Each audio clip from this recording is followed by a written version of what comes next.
Siya nagpahinga dahil tapos na, nakumpleto na niya yung kanyang ginawa. Okay? At lahat po yun ay naging mabuti. Bibigyan ko kayo mga kapatid ng mga tanong na hindi po natin sasagutin para ma-excite po kayo sa pwede nyo itanong, ipaalala sa Bible study yung question and answer sa midweek service. Sample. Ay, ito muna kay Eva at Adan. Si Adan, unang nilalang, pangalawa si Eva sa kanyang tadyang. Nagkaanak sila. Diba? Pero bago sila nagkaanak, meron pong istorya to mga kapatid, na doon kinuha ng mga nagseseremonya ng pagkakasal, yung sa kauna-unang seremonya ng kasal. Makikita niyo po sa Genesis, at kinuha ng Diyos ang lalaki at ang babae at dinala sa lalaki. Yun po yun yung ilustrasyon na ang tatay inihahatid ang babae sa dambana para sa lalaki. Nakikita, picture out, di ba? Sa mga kasal, di ba yung tatay ang nagdadala doon sa lalaki doon sa tapos bibigay niya sa lalaki? Biblical din po kasi yun. Dito po yun. Sabi po sa Genesis, at kinuha ng Diyos ang babae at ibinigay sa lalaki. So, dahil magaling yung mga nag-ilustrasyon sa kasal, ginawa nilang, po yun, ginawa nilang isang larawan ng tatay na nabibigay ng kanyang anak dun sa lalaki na ikaw na bahala sa kanya. So, yung lalaki binibilinan. Bigyan ko kayo ng naalala ko mga kapatid. Meron po dito, ang sabi po dun sa isang talata dito sa, hindi natin basahin mga kapatid. Ang sabi niya, ng Panginoon, nilalang ko ang babae at siya ang iyong magiging katulong. Ganun po yung termino niya kung babasahin ko ninyo. Katulong. Sabi ng isang foreigner na preacher na pakinggan ko, sabi niya. Kaya mga kapatid, mga malalakihan, next time na ipakikilala niyo ang inyong asawa sa Madlang Bicol, ganito. Ladies and gentlemen, patulong ko. Maganda ba pakinggan? Maganda po yun. Alam niyo po bakit? Sinearch ko yung katulong na word. Sa Hebrew term niya, maraming synonym po yun. Pero ang kapareho niya ng Hebrew term ay nasa aklat po ng awit. Ang sinabi doon, ang Panginoon ang aking katulong. Kanino ako matatakot? Ibig sabihin, ikaw tao, may magagawa ka ba kung wala ang Diyos? Ha? Ikaw tao, may magagawa ka ba kung wala ang Diyos? Wala. Ikaw lalaki, bigyan kita ng katulong kasi wala kang magagawa. Yan ang katulong mo. Sweet pala yun, mga kapatid. Diba? Binigyan ka ng katulong. Ibig sabihin kasi magiging isang laman kayo. You will do it together. Hindi ikaw lang. Diba? Yun ang ibig sabihin ng katulong doon. Hindi siya katulong na helper, na assistant pala. Hindi siya katulong na assistant. Katulong siya as your help. Parang 50 and 50 para maging 100. Isa kayo. Ganon. Yun ang ibig sabihin ng katulong doon. Kaya huwag mong pamalaki din yung lalaki sa talata na biglang nabasa. Katulong ko lang to. Yung ganon. Hindi po. Ibig sabihin ng katulong doon, I can't do anything without her. Katuang. Kasi isang laman kayo. Ganon po yun. So dapat working hand in hand. Ganon yung mag-asawa. So yan, mga matututunan din natin sa Genesis. Ito naman yung tanong. Pinanganak si Cain at si Abel. Naghandog sila. Nilingap ng Panginoon ang handog ni Abel. Matututunan nyo doon mga kapatid, ang Diyos may gusto. Ano ang gusto niya? Yung unang bunga at matataba. Diba? Wala naman sinabing ang hinihandog ni Cain ay bulok. Naghandog din siya, pero bunga ng pananim. Pero hindi sinabing may diferensya yon. Pero ang binabanggit doon, kung ikaw ba'y gumawa ng mabuti. Ang matututunan natin kung kay Cain at Abel, sama rin na lang po, ang Diyos hindi lang tumitingin doon sa handog, kundi doon din sa naghahandog. Yung handog mo at yung puso mo pag ikay naghahandog. Kung ikaw ba'y gumawa ng mabuti, ikaw ba'y hindi mamarapatin? Mamarapati ka rin kung gumagawa ka ng mabuti. Ibig sabihin, pag naghandog ka, ikaw din mismo gumagawa ng mabuti. So, hindi lang yung handog, kundi yung naghahandog. Yun yung matututunan nyo naman doon. Si Cain, pinatay si Abel. Ito yung tanong. Nung pinatay si Abel, si Cain pinalayas. At sabi doon, nakilala niya ang kanyang asawa. Question, Sino po yun na pang-asawa ni Cain? Patay na si Abel. O, lista nyo mga kapatid, sasagutin natin yan ng Wednesday. Kung gusto nyo malaman yung sagot, kung sino po yun, umatin po kayo. Tama ba? Diba? O, mayroon kayong pag di kayo dumalo, hindi namin sasagutin ng linggo. O, may tanong sa isip nyo. O, diba? O, maganda yun. So, ito po yung sa Genesis 1:2. The fall of man, yung pagtukso naman, meron pong dalawang puno doon sa halamanan ng Eden. Puno ng pagkakilala ng mabuti at masama at saka puno ng buhay. Hindi ka pwedeng kumain doon sa puno ng pagkakilala ng mabuti at masama. Kumain sila, naloko sila. Doon pumasok ang kasalanan. Yan. So pinagalitan ng Diyos din yung ahas. Ang sabi po doon sa 3, babasa tayo ng ilan. At sinabi ng lalaki, ang babaeng ibinigay mong aking kasamahin ay siyang nagbigay sa akin ng bunga ng punong kahoy na aking kinain. At ang sinabi ng Panginoong Diyos sa babae, ano itong yung ginawa at sinabi ng babae, dinaya ako ng ahas at ako'y kumain, dinaya daw sila. Tapos pumasok yung kasalanan. So pinalaya sila sa halamanan ng Eden, pinalibutan ng, naglagay ng bantay na anghel o kerubi ng Diyos para bantayan yung Eden at hindi na yung nakita. Kahit mga panahon ngayon, hindi na po yung makita yung Eden. Kasi may nagbabantay po doon. Hindi na po. Pero pwede sabihin sa area na to, pero tukuyin mo doon, hindi mo na po makikita. Kasi ang palatandaan sa Biblia, nandun yung 4 na ilog na nagmimik. Ilog Euphrates, at Gihon, mga ganun. May 4 po na Pison, sa lupain ng Havila. May mga may mga palatandaan naman ko sa, pero hindi po matukoy kung saan doon. Nung umalis si Cain, nakilala niya ang kanyang asawa. Si Adan, may anak din po siyang humalilig kay Abel. Sino? Si Seth. Si Seth po ay lalaki. At nagkaanak po siya ng iba pa, mga lalaki at babae. So doon po dumami na yung tao din. Dumami tao rito, si Cain at kanyang asawa, dumami yung tao. Nung dumami yung tao, nagkasala, nilipol ang tao sa magitan ng tubig. Dito na, at nakasumpong ang Diyos na, o nakita niya na merong isang tao po dito na matuwid. Sino po yon? Na iniligtas sa baha? Si Noe. Meron pong 3 anak, si Sem, Cham at si Japet. Si sister si Sheila nandyan. Ay, nandoon. Si Sem, si Cham, si Japet. Dito si Sem, S-E-M. Diyan po nanggaling yung lahi ni Abraham.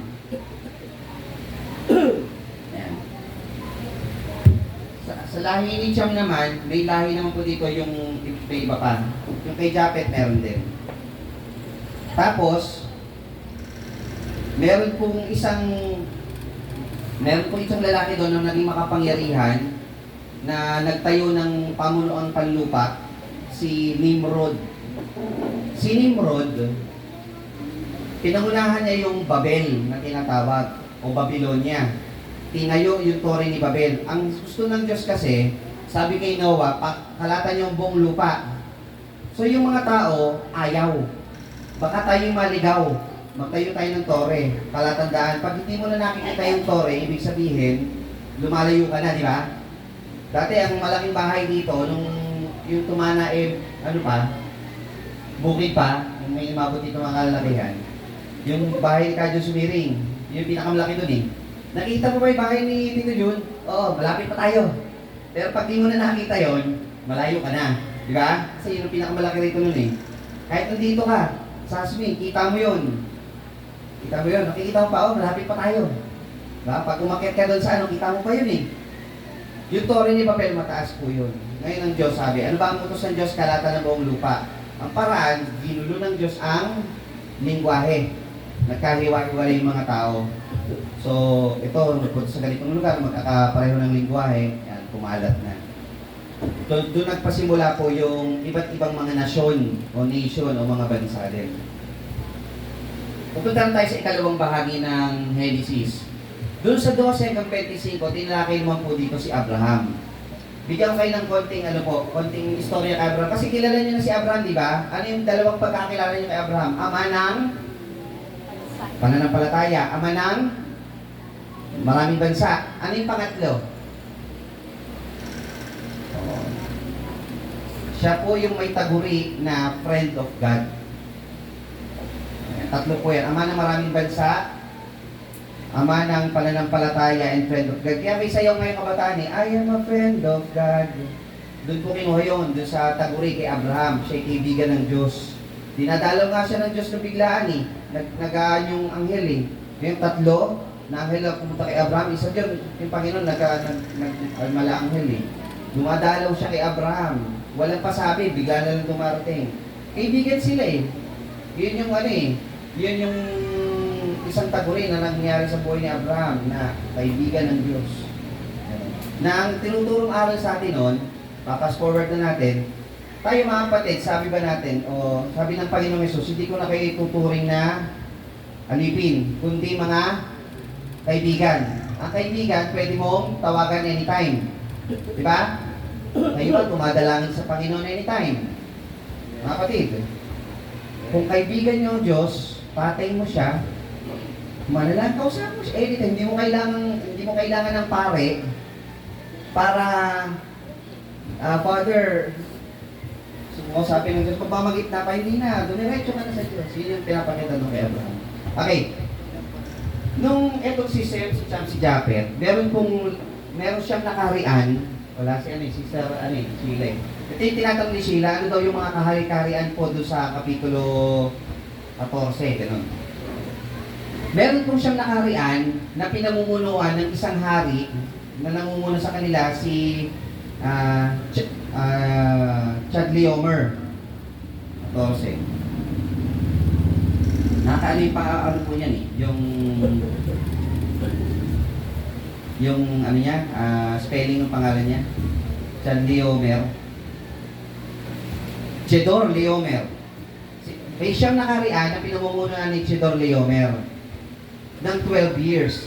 After 12 years, sa ika-13 taon, naghimagsik po ito, itong siyang nakarian. Tapos, may mga kaharian na sumali kay Chedorlaomer at may kaharian na lumaban. Nanalo si Chedorlaomer. Sa paglalaban nila, si Lot nga pala at saka si Abraham, naghiwalay na nga pala ito eh, nag-usap na sila maghiwalay eh. Si Lot nagpunta doon sa Sodoma dahil maganda yung lupa, kapatagan. Si Abraham pumunta doon sa medyo mataas na lupa. Doon sa fighting ground, nung siyang nakaharian, nandoon inabot si Lot. So, nung nagkaroon ng paglalaban doon, naging bihag si Lot. Pamangkin di ba ni Abraham si Lot? So, si Abraham, kumuha siya ng 318 na dirigma niya o sabi po doon, mga taong bihasa o sanay, may kasanayan sa pakikipaglaban, 318 lang. Tintokado po. Dinala po niya doon at tinalo niya yung kay Chedorlaomer. Nung nanalo po siya doon, pag-uwi niya, sinalubong po siya ni Melchizedek. Si Melchizedek na monotheistic, ibig sabihin monotheistic, sa panahon na yun kasi, iba ang hari, iba ang saserdote. Pero si Melchizedek, kakaiba. Siya na yung hari, siya pa yung saserdote, mono. Kasi noon kasi dual, laging iba yung hari, iba yung saserdote. So, pag ikaw ay nanalo ka sa isang digmaan, maghahandog ka ng ikapu. Kaugalian ng hindi po yung batas, naghandog siya kay Melchizedek. So, nabawi niya si Lot. Ayan. Tapos, tumira na ngayon po si Lot dito sa Sodoma ng mapayapa na. Ayun po yung naging istorya noon, yung kay Abraham. Pero iba na, siyempre, hindi na po natin dagdag kaalaman lang po doon sa istorya. Ngayon, pinapakita po doon, mamaya sasabihin natin kung ano yung tungkol kay Melchizedek. Si Abraham, pinangakuan ng Panginoon na magkaroon po ng anak at sa kanya manggagaling ang lahat ng mabansa. Pinanganak si Ismael, pero hindi po sa kanya ang kinilalang anak na ayon sa pangako, kundi si Isaac. Si Isaac, ang matututunan natin po dyan is yung pananampalataya na iginawad ng Panginoon kay Abraham. Gayon din si Isaac, yung pananampalataya niya na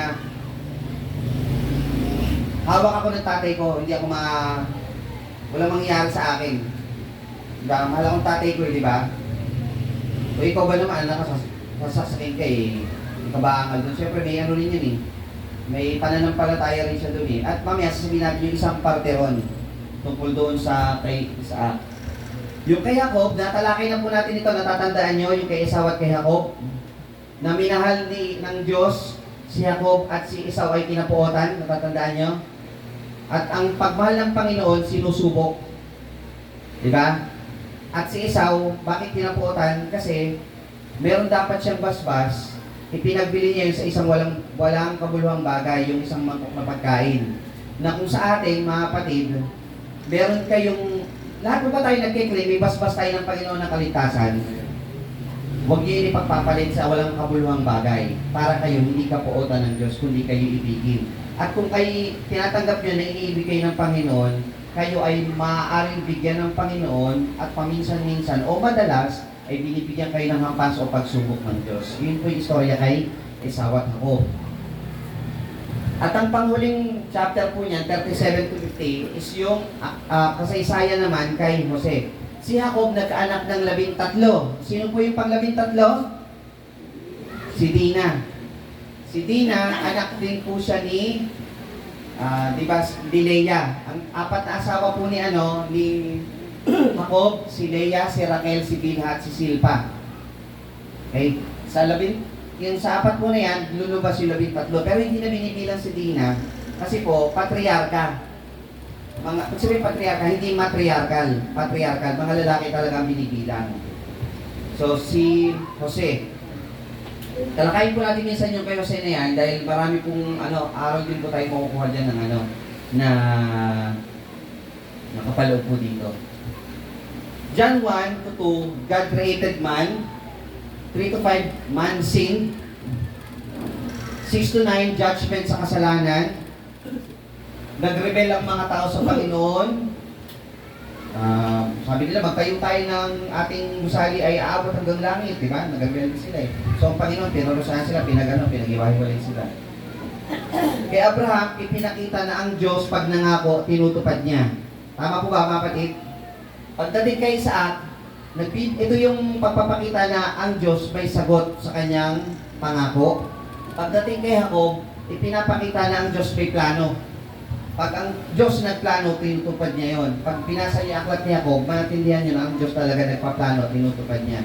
At pagdating dito sa kay Jose, pinapakita naman yung providence o yung paggabay ng Panginoon sa lahat ng nangyayari sa isang tao kapag ito'y kanyang minamahal o iniibig. Pictures of Jesus in Genesis. Sa 3:50, nabasa na po natin yung kanina, yung binhi. Sa 22:13, doon kay Isaac, sabi po doon, at tiningin ni Abraham ang kanyang mata at nagmalas at narito, isang tupang lalaki sa dakong likuran niya, nahuli sa dawag sa kanyang mga sungay, kumaroon si Abraham at kinuhang tupa, at siya inihandog, nahandog na susunugin na kalili ng kanyang anak. Tayo mga kapatid, nagkasala. Marapat, di ba, na tayo dapat ang parusahan, tayo dapat ang ipako, tayo dapat ang magdusa. Pero ano nangyari? Sino ang nagdusa sa krus? Sino ang napatay? Ang Panginoong Jesucristo. Siya yung naging kahalili.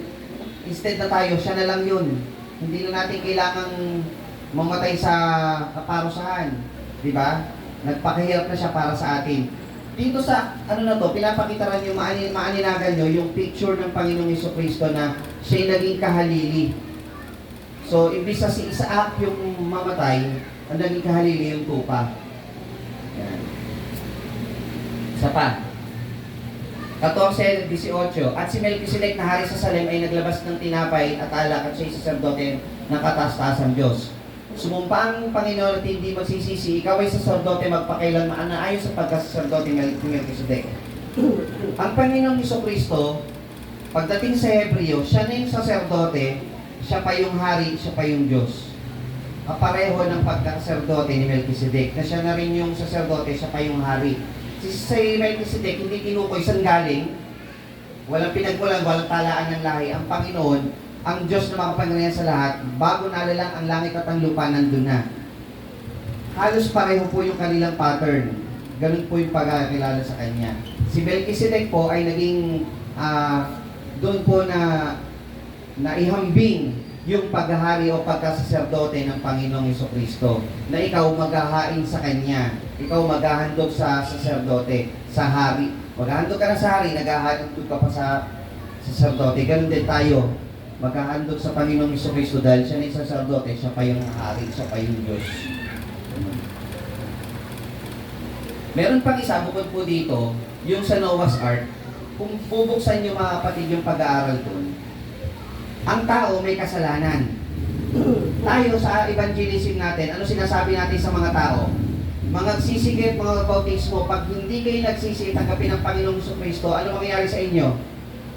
Mapapahama kayo. Nung si Noe ay nangangaral, mapapahama kayo, malulunod kayo, sakay na kayo sa arko. Ayaw maniwala. Yung naniwala lang ang pumasok. Di ba? Parang ganun po yung nangyari. May aklat naman po sa Biblia sa Pedro na sinasabi na yun yung ganun pong eksena At yung arko, kung mapapansin nyo, isa lang ang pintuan. Isa lang ang pintuan na pwede nyong pasukan. O saan? Paano sa bagong tipan nangyari po yun? Ako ang daan. There is only one way to heaven, mga kapatid, and that is Jesus Christ. Walang ibang pangalan sa silong ng langit na sukat natin ikalitas. Isa lang ang daan o pintuan na papasukan mo para ikay maligtas. So, picture din ng Panginoong Yesus doon din yun, na nakalagay din sa Genesis. Kasi sabi doon sa aklat, saliksikin niyo ang kasulatan sapagkat iniisip niyo na kayo mayroong buhay na walang hanggan. At ang mga ito ay siyang nagpapatotoo tungkol sa akin. Tungkol sa mga bagay na ito, sa akin, sila ay sumulat o siya ay sumulat. Genesis 49:10. At si Judah ay anak ng leon, mula sa panghuli anak ko, umahon ka, siya yung lumukbok na parang isang leyong babae. Sinong gigising sa kanya? Ang sentro ay hindi mahihiwalay sa Huda. Sa Huda, magmumula daw ang tagapagligtas o yung mga magiging hari. So hindi pwedeng malipol itong kahudyuhan o yung Judaism o yung Hudyo. Hindi bali kasi doon manggagaling po yung ipapanganak na hari. O bibigyan kayo ng pangalawang tanong, pang Bible study o Q&A. Di ba panganay si Ruben? Bakit kay Huda napunta yung hula tungkol sa setro? Bakit hindi kay Ruben? Pangalawang anak si Simeon. Bakit hindi kay Simeon? Pangatlong anak si Levi. Bakit hindi kay Levi? Bakit sa pang-apat na si Huda? Re-reserva po natin yan. Kung gusto nyo malaman, attend po kayo. Doon natin sasagutin. Panghuli, yung buong buhay ni Jose, pag ating pong pinag-aralan, actually napag-aralan na pala natin yun, yung the comparison between Joseph and Jesus Christ, meron na tayo yan dati. Buong buhay ni Jose ay halos kapareho ng Panginoong Jesucristo. Si Jose may 12 kapatid, ang Panginoong Jesucristo may 12 alagad. Si Jose pinagbili, si Cristo pinagbili. Alala niyo po yun? Si ang Cristo, napagitnaan ng dalawang makasalanan sa krus. Si Jose, napagitnaan din ang dalawa. Yung puno ng magtitinapay at puno ng tagahawak ng tasa. Yung butler, di ba? Dalawa. Ang Panginoong Jesucristo, niligtas niya yung isa napahamak, di ba? Ngayon di, kakasamay kita sa paraiso. Si Jose, sa gitna niya, yung isa, yung puno ng magtitinapay, namatay. Yung isa, yung butler, punong katiwala ng paraon, nabuhay, naligtas. Diba? Ang Panginoong Jesucristo, kinabuhian ng mga kapatid. Si Jose, kinabuhian din ng mga kapatid. Halos pareho po sila ng istorya. Ngayon, sabi po dito, sa pagtatapos, at tungkol sa inyo, inyong pinalagay na kasamaan laban sa akin, ngunit pinalagay ng Diyos na kabutihan upang mangyari gaya sa araw na ito, na iligtas ang buhay ng maraming tao. Si Jose, ang akala ng mga kapatid niya, ang alam talaga ng mga kapatid, ginawa nila ng masama si Jose, di ba? Pinagbili, napunta sa pinagbili at ang patay na yun eh. Pero si Jose, hindi nagtanim ng sama ng loob. Ang paniniwala niya is yung providence. Nilagay ako ng Panginoon dito upang iligtas ang buhay. Di ba? Para iligtas yung mga kapatid at yung buong Israel. Ang Panginoong Jesucristo, mga kapatid, dumating para iligtas ang buhay ng bawat sa atin. Kasi hindi ko naman po gagawin ang pag-aaral po na ito yung parang pang Sunday school eh. May application po kaagad yung Genesis. Istorya ng Genesis application po sa panahon din ngayon. Ang inaano po natin dito mga kapatid, yung pangyayari noon, tagos talaga yan sa bagong tipan na ang tinuturo niyan ang Panginoong Jesucristo. Na ang Diyos, gusto niya iligtas ang tao. May mga mangyaring sa paningin ng tao, kagaya kay Jose, masama yung nangyari sa kanya. Diba? Pero, ano dapat ang nasa isip ng isang mananampalataya? Ngunit ipinilagay ng Diyos na kabutihan upang mangyari ang mga gaya sa araw na ito. Ang lahat ng nangyayari mga kapatid, kaya nangyari sa inyo yun para makarating kayo sa bahay panalangin ng ito. Upang kilalanin niyo ang Diyos na buhay at upang kayo ay maligtas. That is the sole purpose kung bakit naisulat ang Biblia. At para maunawaan natin po yung mga nakasulat, ay aaralin po natin isa-isa at kung babalik-aralin po yung mga bagay nito. Dahil po nito, kung sabi po natin kanina, yung question, kung napatay ni Cain si Abel, sino ang napag-asawa ni Cain nung siya'y tumakas, kanino itong anak? Bakit kay Juda napunta? Yung setro. Sino sa 12 anak ni Israel ang hindi nakasama sa 12 lipi doon sa Aklat ng Pahayag? Yun yung pangatlong tanong. Doon po sa di ba may 144,000 sa Apokalipsis? Sino sa 12 lipi ni Israel ang hindi nakasama doon? At paano naging 12 pa rin yun? Kung may isa sa kanila na hindi nakasama doon. So, sasagutin natin yan pag Q&A po natin sa Kasi ayaw nyo magbigay ng tanong, kami na magbibigay ng tanong sa inyo. Pero yung tanong na to, pag sinagot, may rin naman, may pampatibay din sa pananampalataya. Ngayon, tatapusin natin po yung tatapusin natin yung pag-aaral, pansumandali. Tutuloy po natin ito sa Exodo. Saliksikin ninyo ang kasulatan sapagkat iniisip ninyo na sa mga iyon ay mayroon kayong buhay na walang hanggan. Iniisip nyo ba mga kapatid na pag inaaral natin ang Biblia, ang ikaisipan ba natin dito is padagdagan lang ang kaalaman o at dapat natin isipin, binabasa natin ito kasi we want to be closer to God. The more you read, the more you know God. The more you read, mas lalong maunawaan talagang Diyos iisa. Kasi pag ang basa niyo sa Biblia, ang taong si Kristo Jesus, ang tao, paisa-isa, magkakaroon ka talaga ng ama at ang anak. O di dalawa, pag ganun, pero pag binasa niyo talaga siya ng tuloy-tuloy, lalo niyong maintindihan at lalong titibay sa inyong puso, isa lang talaga ang Diyos. At ito ang nagpapatotoo tungkol sa akin sa Panginoong Jesucristo pag binasa mo ang Biblia. Sabi dito, sapagkat kung kayo nagsisampalataya kay Moises, kausap ng Panginoong Jesus yung Israel.